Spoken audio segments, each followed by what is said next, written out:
Kita harus akui bahwa investasi ini menjadi salah satu penunjang pertumbuhan ekonomi kita ya.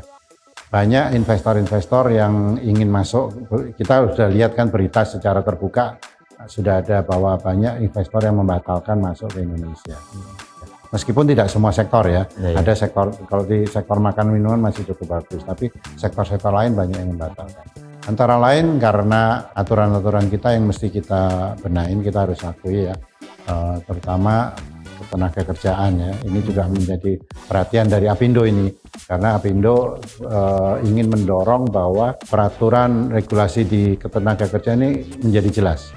Karena biasanya investor asing itu lebih melihat kejelasan, kepastian hukum dan lain sebagainya. Ini menjadi salah satu poin yang sangat penting sekali. Kalau kita ke Vietnam misalnya, itu sangat clear sekali. Kita dikasih karpet merah di investasi, kemudian diberikan fasilitas-fasilitas oleh pemerintah.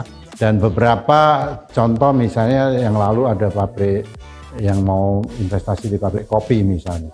Mereka memilih-milih, akhirnya ujung-ujungnya kembali investasinya di Vietnam, tidak jadi di Indonesia seperti itu. Nah, kenapa demikian? Karena pemerintahnya sangat firm sekali. Oleh sebab itu, kita menghargai upaya dari BKPM saat ini untuk bagaimana menarik dan bagaimana memberikan fasilitas yang lebih baik kepada investor. Ini menjadi salah satu kunci untuk menarik hal tersebut. Ya, ini yang kita harus benahi. Ya.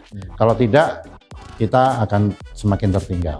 Kemudian dari sisi ketersediaan bahan baku juga kita masih kalah jauh. Misalnya dengan Thailand ya.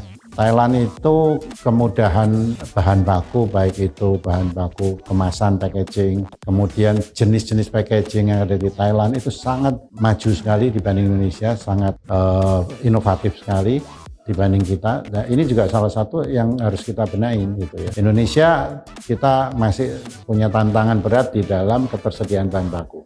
Kita masih tergantung import ya. Ini juga menjadi kendala dengan gonjang-ganjing global, pengaruh nilai tukar, pengaruh logistik. Dan tiba-tiba Selat Hormuz ditutup, biaya logistik naik. Tiba-tiba terusan Suez ditutup, biaya naik segala macam. Ini menyebabkan keterlambatan. Nah, kalau kita tidak benahin di sektor hulu kita, otomatis ini kita akan semakin tergantung dari import. Ini bahaya.